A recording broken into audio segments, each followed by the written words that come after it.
इस वीडियो में हम चर्चा करेंगे इंदिरा एकादशी के व्रत की,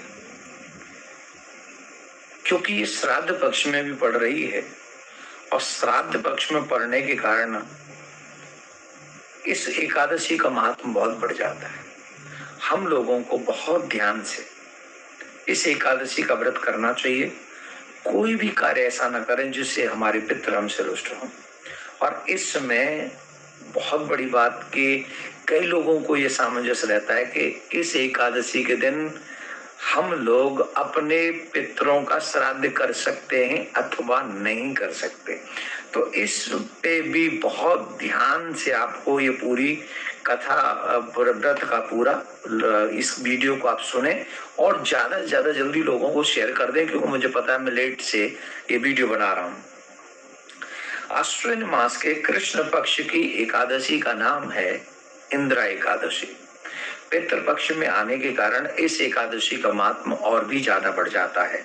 धर्मराज युधिष्ठिर ने जब भगवान श्री कृष्ण से इस एकादशी के विषय में पूछा, तब भगवान श्री कृष्ण ने इस इंदिरा एकादशी के व्रत को करने से कितना बड़ा मनुष्य को पुण्य मिलता है इसके विषय में बताया था। और उन्होंने कहा था कि जो भी मनुष्य इंदिरा एकादशी का व्रत करता है उसे एक एकादशी का व्रत नहीं बल्कि व्रत करने का, यज्ञ करने का फल उसको प्राप्त हो जाता है।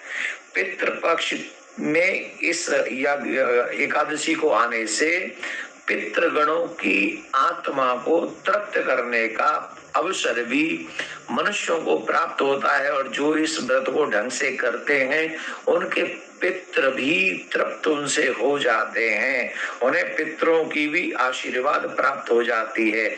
इस दिन व्रती को दसवीं तिथि के दिन से ही, मतलब दसवीं की रात्रि से ही मनक्रम वचन से शुद्ध आहार विहार विचार करना चाहिए।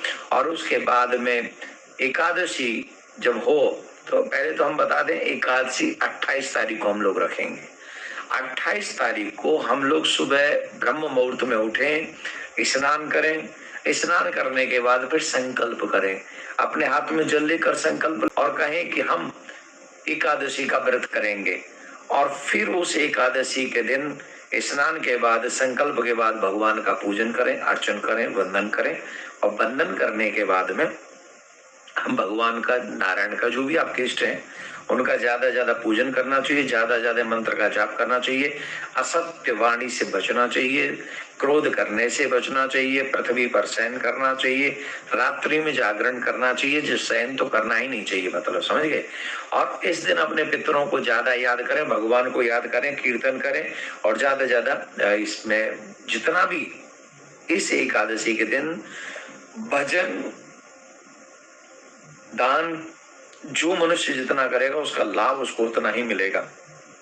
अभी हमें कि एकादशी के दिन पड़ने वाला श्राद्ध क्या एकादशी के दिन करना चाहिए, तो शास्त्रों में ऐसा लिखा है, पद्म पुराण इत्यादि में, कि एकादशी के दिन कभी भी श्राद्ध नहीं करना चाहिए।